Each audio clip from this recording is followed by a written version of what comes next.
like I'm down to 1 HP. This could be the giving beginning of the end, fucking Jason. Only giving one Billy rejuve though, Pocket and you gotta decide crazy who's to gonna me. be able to use it. Seems like Pocket wants to maybe make like I use get of it. Mirage is Claims, good, but finishes it's a just, you kill gotta on think the about, Arizumi, like, trying to just live. Like if you're giving up like Billy Mirage, I feel like you you're had gonna that live item, with as you that. mentioned, Jason. Versus like It's a you're giving real up Billy problem Pocket. once it comes online. Yeah, I mean, you thought you had the kill onto him. You would have gotten the last rejuve tick away Like as DCS well, is but he gonna does disappear survive, you, does or back it'll be away like to just a heal lot up in smaller. base. Well, the rest of the teams continue to push on through, and Trouble Turtle continue to donate with another 20 donation out of him, puts that Shouldn't Valve 51.90. just And promote the Sarah game? with Valve another is $5 notorious for donation. not Sorry, I keep marketing in the middle and of the not game, doing but anything they keep for coming their on through, games. pushes They that just don't really do that. 51.90 It's not their as thing. finally the first stage patron Like, the does games are good fall. enough that word of mouth Abrahams seems do true. feint a retreat, but is it a feint or is it commit? DSL night shift will be allowed, but DCS is going to be around in severe towards replaced by mid lane, Valve maybe later. looking Exactly, for a yeah. catch. Yeah. Let's head back away with probably a lot of money to spend here and a massive lead. Yeah, A lot of and jungle like, to yeah, clear, if they a lot ever of money promote it, to it'll be spend, when and buff like you can spawning in download it on 15 Steam. seconds. Yeah, but we're technically still in like the map feels open so beta or constricted for alpha. Leviathan. It feels like the game's almost already over. So there's just, I like, think they need literally to no find point something in sort of marketing desperate it, here, something forced. But Abraham's, I mean, they're down the team fight ultis, right? That desperate, or the deadly combo of 3, Lash, Billy, Pocket. None of those ults available right now. If there was a chance for Leviathan, I don't know that it's going to get better than this. And you see they're going to go down the lane here, look for some opportunity to find something. Rem sleep, counterspelled on 1. Together is going to be slept, but where's the follow-up for the kill? Taz, speculative hook for him, doesn't connect. Earn snatched, and maybe an opportunity to retreat. Mo and Krill, by the way, very deep behind enemy lines. And I respect the hustle here, realize they have to make something happen, but it is just the beginning of the end. Overseas just trying to buy time, trying to pull players away from the rest of his team and hope to escape. But really, is there anywhere you can run? I mean, Siphon Bullets picked up here for Sharik. Yeah, the Siphon is dominating right now. I mean, he's got like 1,000 HP stolen from Mo. Insane value for Lash in that one. Maybe a kill to be found on Taz, who's getting potentially run down. This is the kind of chaos, though, that Leviathan were looking to engender. Like, Also, also down, so hold on. The chase down on the Mo Krill took a little bit too long, but Affliction on 2. Really scary. Fremont Sumi bleeding out from that captain as well. Falls into the grave. Sonya Cheetah has popped him. He's not out of the woods just yet. Pocket live, yeah. Can get away, that would be huge for the Pocket. Lash is continuing to poke away. No one has been able to deal with Sharks. Kind of hit that point where he no longer really needs to press his abilities. No longer needs to go for the ground strike. Can just kind of play the gun battle, even against characters such as Mirage. Yeah, they're just gonna copy the obviously crippling coming in next. I would not be shocked. They might change up like some stuff because fight like, here with the gaming Shark is on landscape has changed a 34K. bit, but all in all, it'll be At least Leviathan kept things equal. I mean, technically that's a fight that they win, keeping things equal with the comeback mechanics. But what I do worry about is, do they have enough to defend, to push in for a finish on the game? Still 30 seconds left for Fremont and Captain, and Overseas will be up soon, but it seems like Abrahams don't want to close this out just yet. Mid-boss in 40 seconds time. Everyone will be up and available. One thing that's not available is Affliction, still on a 70-second cooldown. So I don't think Abraham's going to rush this mid-boss down anytime soon. Yeah, no cheat death either. Big No night shift cooldown 50. investment for Pocket Night shift here. is on. Kinda interesting. I feel like I am now would one with think- the night shift. At least in my mind, the Transcendent CD is a really sick value item for Pocket here, but so far focusing on the damage has been a winning recipe for Sonya Sniper. Up to 46,000 souls here, so. I mean, honestly, you're comfortable, I think, for Abrahams. Maybe, like, you learned your lesson from that last fight. Essentially, that fight was without some of the key threats. Like, the ults came in, but maybe they were a little disjointed. They weren't all up at the same time. You weren't able to get that kind of really decisive team fight around the McGinnis and the Venator that you've been looking for this game. But you've got a lot of room for mistakes as Abrahams. Like, with the patron drop, both shrines down, the map is just always going to be a problem for Leviathan. I'm surprised. I thought this game was just over. Wait, does Demoff actually have funneled into their Refresher? guys' Yeah, they're Mirage pointing really it out, well. but I don't know if So Demoff this is sold actually it like and bought Leech instead. they're looking more That was organized. good. It's not a refresher, right? It was. I mean, They've been looking like not organized, but I mean, last 2 weeks like, they've looked accidentally slightly bought better. it and then sold it in base. I can't imagine. Yeah. They're still just trolling themselves on That'd their be quite picks, so it's crazy. okay. I hear a combo going off here. Who's it going to be on? Everyone I is honestly under can't the tell as Drifter the damage Microphone being right done so far on the fight on the right-hand side of your screen. But Overseas Billy time. Formation gang. Billy. pulled right back in. The next time coming on Pocket's through coming as in well. now. Next only onto one. Fight's gonna though. look somewhat It's not okay, good and then for the bot Levi, comes because in. The fight in the staircase is always going to favor Pocket's Arzo moving with around those the gut side. shots. Not to mention a McGinnis in there as well. And Abraham seemed to be Will they get cleaning Saint? up They do kill Leviathan. Saint? Fremont Oh, being empty. forced back, and Stream's able to get one. Okay, still have But that's swap. it. He's one and done. These Irdomini shots Oh, got the hit, swap. man. Swap comes in from guys, but how much does it Really really does. matter in the face of this overwhelming damage? Sonya doesn't even need the Affliction in that fight, and with only Irizumi alive, this should just be game. Jason, I just can't see how Rem can defend without ulti here. No, look at the damage as well. Okay, as Arzo Leviathan did in looks that slightly fight. better. 11.8k. I can The most officially on the say side, they've at least with improved. 6.9 for Dima, Jeez. but you can't really fight up against this. And neither can the Last couple patron. weeks, they have Last not stage looked and good, last so- chance. It just didn't look like Taz took damage in the combo. I think The people need McGinnis to wall learn if the completely people up here is protected up, him. you can't pick your turn. You The literally team is just can't. going to focus fire down the Just Hidden pick Cal. King. Easy finish for Abrahams. Honestly, in Immaculately general, just executed pick Cal team over fight it. draft from them. For Honestly. Leviathan, the picks, the style, it just didn't quite kinda come just seems like the together. way to go. That McGinnis, her pressure on the mid, Saint really making her work past the early game, which impresses me. I feel like, yeah, I know players in sub out, they're going to be able to take the Guardians, but all right, over under 9 deaths for Drifter, I'm going over. The map pressured on mid was, I think, a key part of the success for Abrahams, and now they're going to go on into the money match for a chance at half of that prize pool. Stop hanging on the goat, man. This is a big week for Abrahams and Buff and Jordan.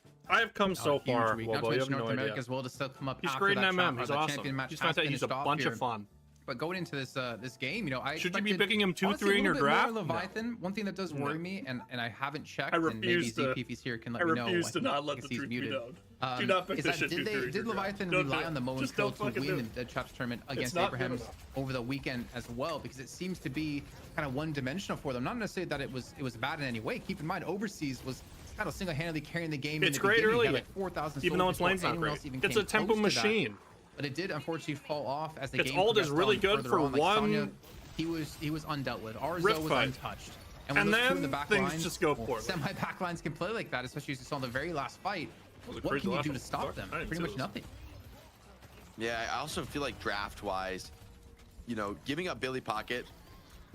Like, Mirage is good. Jake's on it. I don't know that you can give up those two heroes. Oh my god, Jake's just stealing my points. If you know the opponent gets Billy and you get Pocket, or vice versa, those characters actually can interact with each other pretty well. Like, if you give up Billy, then hey, Affliction can be really annoying for Billy to fight into, and vice versa. Hey, the Chain Gang can be a great way to catch Pocket. Comp, I just when don't you think have both of those characters in the draft, and then you add on the Lash on top of that. It was just too sick. I think the McGinnis was the only time well selected I've seen it look good to set up those fights. Venator you as pair it well. with Infernus, so it has a good lane, it has push, and it can roam and do whatever it wants. Like fighting into this McGinnis turret nest plus massive team you go maximum tempo drafts, and you pair it with Calico, two of the Rejuve blasted, and then you just like go up like 25, 30k arena with all the McGinnis turrets by like 20 minutes, or like 25 couldn't even get a and then it looks like final blow to take away the one Rejuve that Abrahams did find. Outside of that, and I don't even know what you do to prevent Abraham from doing something like that when you have to fight into those turrets. I feel like it just you have gets to kind of meet them there when they start to prevent nuked. all those turrets from going down and not allow them to get fully set up like that. But if you're smart, if you're sane, get down there early, get everything ready to go, and then you have an easy or relatively easy for the fight. 3K donation. To, you know, one of the last fights we were that's why the price was so bad. Arzo, the damage he was doing, like in those tight quarters with gut shots with Iridomini, with the one and the amount of like AoE damage that you can do. Oh, you had 9 times. Insurmountable. What I was mostly curious about was when it came to objective damage though between these teams. And then what triggers me is people like, I don't know, man, a little bit higher, but damage. Like you were saying, he was more about keeping the lane shoved than more about actually objective damage. 13k is quite respectable. So is 27 assists. And if that is the case for a character, for me, and it is not a self-sufficient, like strong laner on its own, Pocket is 0 deaths. Why are we two treating this character? Why? You're guaranteed having a dominant game with 0 deaths, right? You're pushing the map out, you're getting farmed up. You kind of know on Pocket that you are the nuclear bomb kills wise, end this was not game, close. like but Leviathan hung around, which they haven't done. They've usually just rolled over and died. Like 60k souls, Ishev, Chi Death. You don't even get to fully to that state this game, but you're on pace to do so. And just that constant pressure being put on I feel like eventually it's good, and being able to scale so hard into the late game, really well played from Sonya Sniper. But across the board from Abraham, the team fighting. Absolutely the perfect way. This is exactly how this team wants to play. This is the draft I did a video on the roster changes, and I was talking about Erebus coming back. Just no matter what. And I was like, Erebus picked up Haze, and I'm like, bro, if we're playing Drifter, can we not play Haze? Like maybe it's a little different after the Echo Shard nerf, but I'm like, it's literally. I feel like Haze just does everything Drifter wants to do, but just better. Well to carry. And I think to be fair, Enter James did do relatively well in the beginning, but the game kind of got away from them. And I think unfortunately Demov just didn't really get to the point because of how far ahead Arzo and Sonya was to really come online. I mean, you see he eventually got towards some later parts of his build, but the damage wasn't going to be there. And I mean, the fact that Overseas was able to have 34k damage, I think they got a nerf debuff, bro. The real unfortunate part with the nade build I talked about, really good this game. With the money healing, whole W down lane almost went 0 and 9, and the impact out of the Drifter was non-existent. Pretty similar. I had pretty good damage, but I'd also honestly look at like the Abrams here. 12,000 damage. I mean, that's a brutal game. A lot of people are moving away from escalating though. Like a lot of people are doing like I think the strat just didn't quite come together. A little more gun. Overseas, like I felt like a lot of his damage was from the early game. His whole flow for the past year and a half is in this sleep, slow hedge, alt, maybe 20, 25 minutes in. And it's like that's what I'm saying. Like Haze is more self-sufficient than Drifter. Like Haze can like go roam and then just nuke someone and just instantly get value. Where Drifter, it's like it's so much more like contrived. You need to like get a good blind, and then your team follows up, and then when your there's a couple silence rake has strong like candidates huge from value Abraham. into like a So rem, let's and take it's a like look there's just all these like what at ifs who with we've Drifter awarded the versus honors like to here in the Hayes is just like, I hit knife, I kill you with ultimate. Well, GG, we get mid bus. And it's like, that seems a lot better than me. Has Than fallen like a little bit down in the all draft these what priority, ifs but with it's Drifter. clearly not out of the mix yet. Yeah, and I think it's important to note, like, still playing a hero that, like you said, kind of fallen out of the meta from what we've seen. But I think more importantly, just the one death, him and Sonya together having one death between the two, and they're the real carries of this last game for Abrahams, I think shows how aware they were for the majority of this game to prevent overseas from catching them out and convert it into kills. And I think that's kind of something that Abraham did extremely well, of just making the moment krill not really useful, but again, not really we're talking about prevalent in these 66. fights. I mean, the kills that overseas did get, it was like we saw him catch out Tass in the beginning, get a kill. He caught up Tass again and got the rejuve crystal, but couldn't get the follow-up.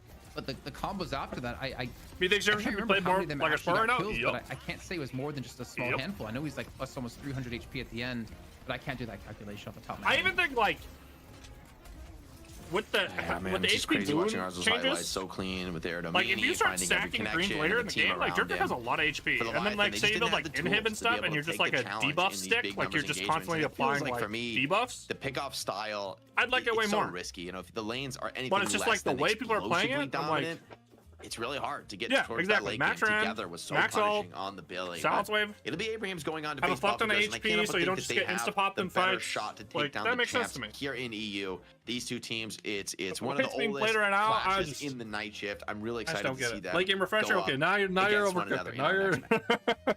And for one of, if No, not the, I don't know about the CFO late game here, refresher, I think but it's the biggest prize pool we've had in night shift, right?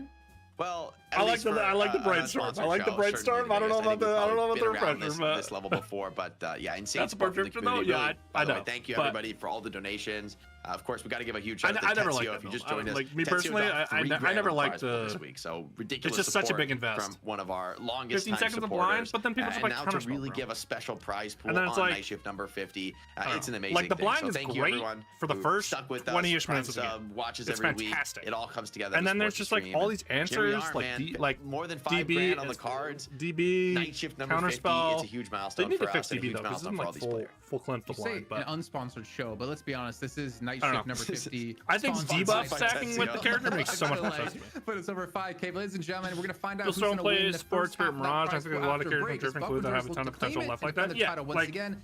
Abraham's Like, look do to play topple that them like and finally NATO get build with the Mirage. King That shit was Hero back on insane, their bro. necks. This guy built Scourge, Echo Shard, Max NATO, and he was just unkillable, bro. Like you literally just couldn't do damage to him. I'm like, this is the most broken thing I've ever seen. I think I still have I could find that actually. I was like, this is the most broken shit, but people are like, no, I want to pew pew with the gun, and Mirage's gun isn't even that good. Like it's like okay, it's really good from range. They need to fix counterspell with knockdown. I agree. They just need to fix counterspell. I think counterspell and debuff remover are still just too prominent. They're just too good. They're just so much better than all the other greens. Like it's not even close. There's just so many things they need to fix about those items. They're just too good. They're just way, way, way too good.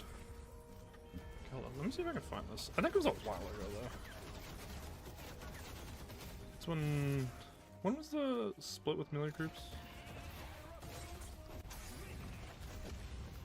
Okay, dude's still on the team now. Yeah, look at this build. So fucking dude did this build. This is what fucking Thymos is talking about. He went like Scourge, Echo Shard, escalating E-Shift, boundless. And then, so this is right when they changed Scourge to be they changed the ratio to be scaling with Spirit. Bro, this guy did 46k damage and he just never shot his gun. Like this shit was so, when I watched this, I was like, what am I watching, bro? It was so OP. And then people, again, they want to, I think it's like people have roles stuck in their head. And when they think about it, you kind of like being borked. I mean, yeah. I understand why people like counterspell, but it's just, it just creates this bottleneck for like green items where it's like, some games, it's like you have to buy counterspell. They're like, if you don't buy counterspell, you're just like griefing the game. Which I think for like build variety, I don't know if that's like healthy for the game, but yeah, like shit like that. Like there's so many builds like this that people just haven't found yet. by the way. Like they're like, if you just stop thinking about heroes and like role centric styles, like you can find shit like this everywhere. Like this is some of the most OP shit I had ever seen. Like he just could not take damage. I think we need to move 3 bans. I agree. Even if they just add like a couple more heroes, like there's all these like rumors about like Rat King and stuff. Like if they add like 1 or 2 heroes in this next content update, we need 3 bans, I think, and then it'll help the game a lot. Okay, I gotta eat. I haven't eaten yet.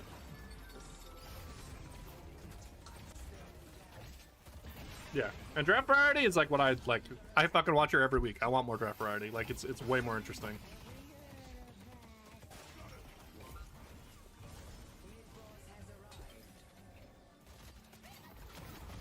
Yeah, also like that's why I like standard being in the game, where you just have a queue mode where you can just build funny shit and like try shit out and see what like sticks.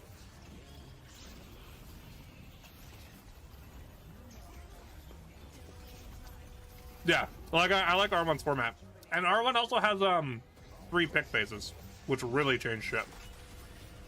That's when Buff Enjoyers first started playing Drifter, because they were like the only ones thinking about how much that shit changes the game.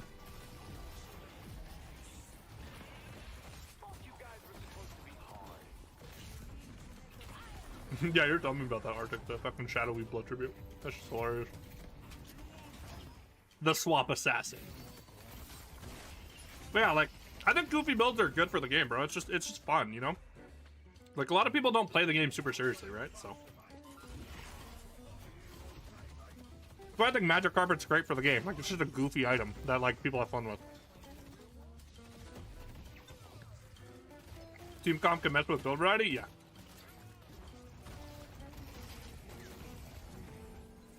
Yeah. Yeah, exactly. Like at the end of the day.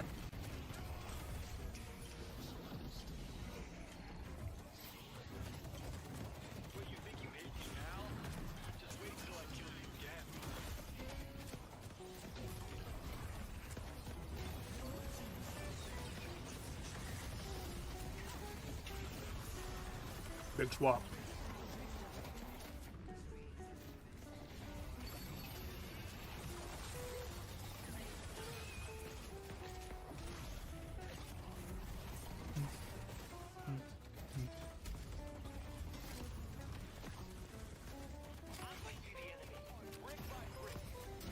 There's so much Deadlock content out right now. I'm just eating, but in between breaks, I have so much shit to watch. It's insane.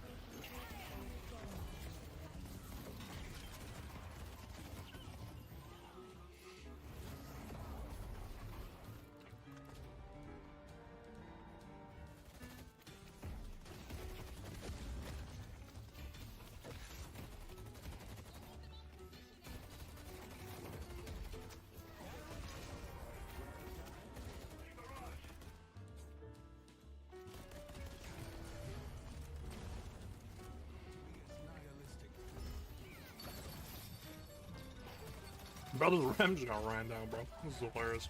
Boom. Bump up.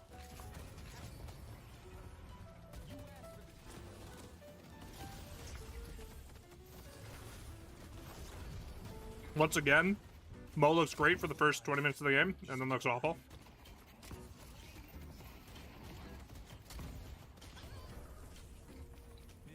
I feel like this is the whole skill ceiling with Mo, though, is like actually learning how to play a late game. That's just a player playing Bodo? Yeah, exactly. I feel like no one has like spammed Mo to the point where they actually like know how to play late game. Like this game, this is why I hate the return fire and shit too. Mo's not that difficult. I mean, yeah. Like, theoretically, it's like just grab the pocket, right? But it's like, that's why I think building with Mo really matters. Like, the fact this guy didn't have a warp zone is insane to me. Like, you have to grab pocket every fight, and you don't have a warp zone or a phantom strike? Like, what? Your entire value late in the game is grabbing the pocket before the pocket can ult us. Or, like, grabbing the lash out of the air or shit like that, but it just never happened.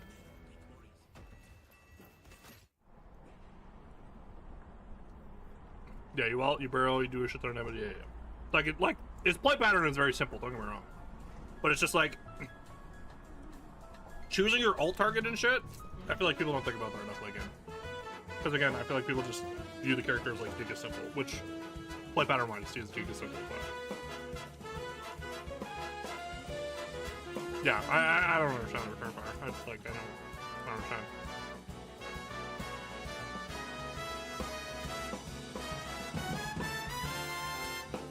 understand. Yeah, bro. Most HP in the game, and he doesn't have any resist. Fantastic idea. Yeah. That's funny.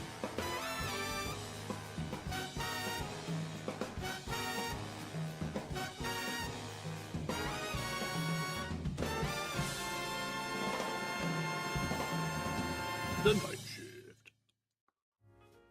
Welcome back, everyone, to Night Shift number 50. Pretty much sponsored, not technically, by Setsio with a $3,000 donation. Dude, a 3K dono was 5K insane. now, with also donations coming in from the community. All is being Holy split equally Oilers. between the two regions. None of it going in our pockets, going in the players' pockets. They continue to do what they love here and make a career out of this one. Big shout out to everyone that's also subbing, throwing your primes on into this one. If you can check right now, if you don't remember, if you have a prime, you technically probably have it up, and you can give us another sub here to keep this channel going. But I'm excited to see what's going to happen here, because he even got Yeah, it's the biggest prize pool ever, bro. from ZP. I guess the they're man not counting himself, the when it came to trolley Buff and open, Jers over the weekend playing in Dead Chaps. Damn. We might see some McGinnis contest here between these two teams. Yeah, some potentially gun McGinnis for Zergy. I think the chat would love to see that. Be a pretty spicy one if it does come out. But a We'll lot watch of my hands, options in the strat book for Buff and Jers. And Jason, I wanted to, fix something I said before the break, which is that I think we have had a higher prize pool. Oh, okay. No, that one's we let that stand. We let that ride. But this is in fact our highest prize pool ever on the night shift. We're surpassing even a double sponsored show with like a buffed up prize pool. And we're doing that with just the help of the community. Obviously, a huge shout out to Tetsuo for making that happen, but it's great to be reaching new peaks here at Night Shift number 50. Hey, let's do 100K for Night Shift number 100. I think we can make it there. All right. Well, all the investment that Jake's been doing is gonna be going to our prize pool for number 100. Because goddamn, you were talking about people donating 45K earlier. Now you want to donate like 100K into this one? I'm taking I'm channeling ZP. I'm getting the big dreams. We'll have to see. Of course, it's a long way out. But what's here today and now is the EU money match between Buff and Jers and Abrahams, two teams that have traded this title of King of Europe back and forth constantly over the history. Maybe if you've got that, Solomon, let's pull up the history. Let's take a look at what's going on, and you can just zone out he just said and Solomon. don't even try and look at it, but just see Abraham's logos, Holy see league. Buff and Jers logos. There's a lot of them. God, these teams are putting us like patch notes here. So if you look at number 2, Night Shift number 2, we did have Abraham's taken on Buff and Jers. We can just scroll on ahead to number 10. Actually, I just realized you weren't here last week, so you don't actually know what I'm talking about here. Making production work with the scrolling, but we don't scroll here, at least for now. I just don't know what production is going to do when we get past 50. If we're going to continue to expand this wider, or make everything smaller, or just have a separate page completely. We got to tune in next week to find out. But man, yeah, like you're saying, I'm gonna need a bigger screen, exactly. If you're talking about these two teams, they have met up for quite a long time. Obviously, there was a big gap. What the fuck is when you this? look at like number 12, Nice. basically through It's a until chud. when Give me a fist LowKW bump. came around, which inevitably became Buff and Jers. It took a long time for these two teams to come back to meet each other when Buff and Jers split.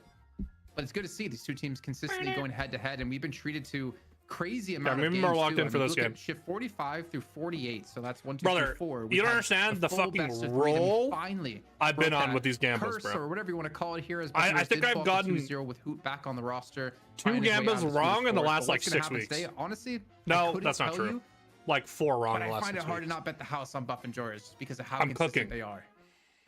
I make menial bets. I never bet more than like how the draft 10K. goes down. I think if Abrahams can get their hands on a sick team fight setup like they were able to find in the challenger match, they got a real shot. But of course, Buff and Jers, a massive foe in their way. And with this much prize money on the line, Buff and Jers is going to show just about everything that they've come prepared with. Obakim and Listic supporting into the front line respectively, already a really powerful top 2.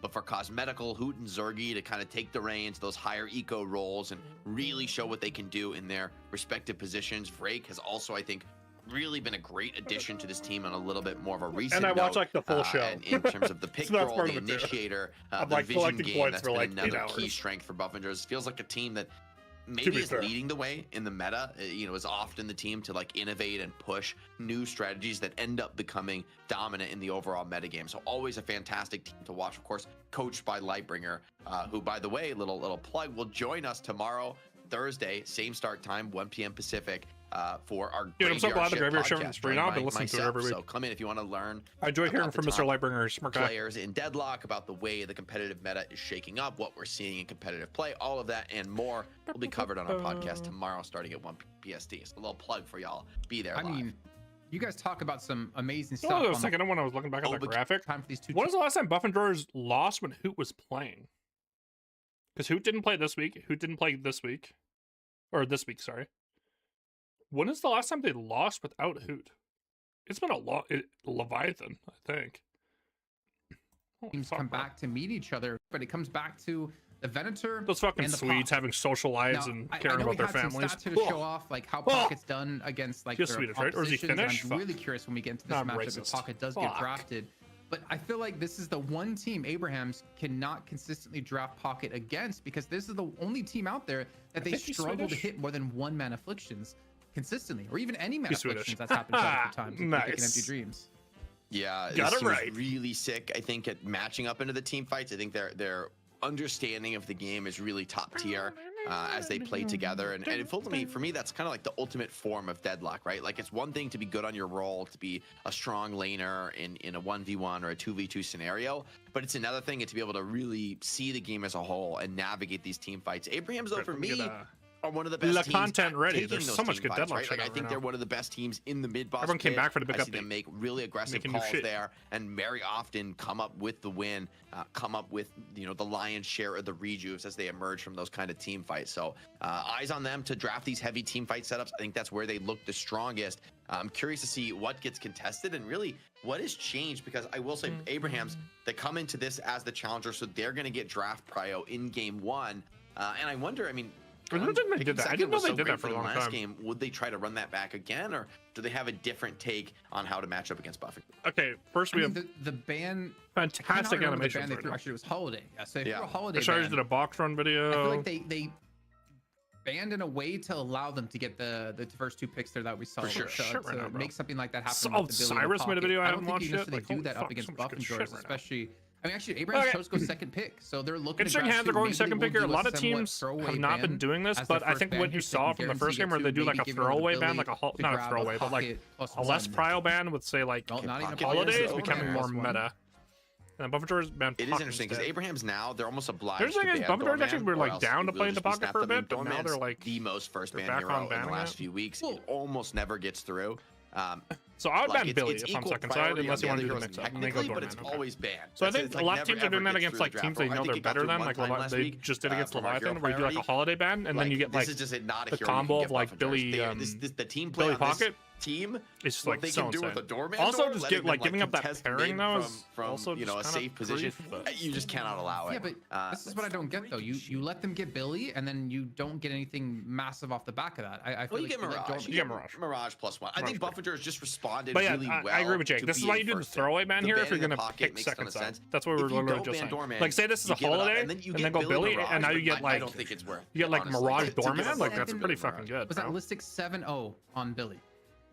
Yeah. Also giving Listic Billy is a really good choice. For me, I think Billy is the best first pick because it's very easy to synergize with it. Like you're giving yourself an insane team fighter. It's very easy to build a comp around Billy. You just draft for one frontline is not at a premium. Like most of the frontliners aren't really getting picked early. They're kind of something you pick up as an afterthought. Teams kind of draft pretty low numbers of frontliners. Billy is the so you already see Hams like targeting that though, right? Like Lash plus Billy combo. They want like one. The lockdown is so valuable against so many squads.